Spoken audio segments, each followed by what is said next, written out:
So we see this all the time. You have a whiz employee, they're brilliant technically, they're brilliant with clients, they come and they start making money for your business.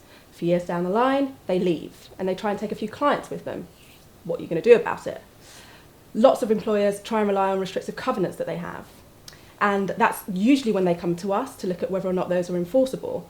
And some employers then find out that they're not enforceable. And why is this? Well, it's usually because the restrictive covenants haven't been tailored to the individual employee or the individual business. And what's important to remember for restrictive covenants is that there is no one size fits all. You need to have tailored covenants. So here are our top 3 tips for making sure that your restrictive covenants are tailored. Firstly, what does your employee do?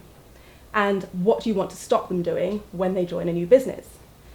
If you are in an investment bank, for example, and you want to stop your employee joining a competitor investment bank, you want to make sure your restriction's not so wide as to stop them doing anything in the investment bank.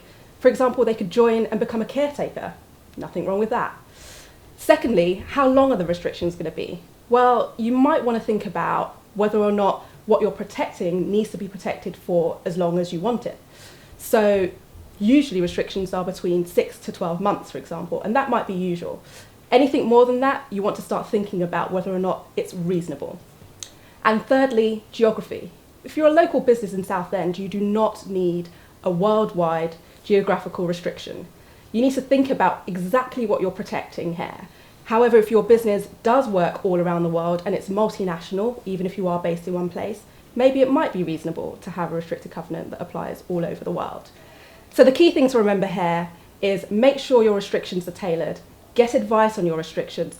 Do not just rely on the off-the-shelf restrictive covenants, because when you need it, they won't work.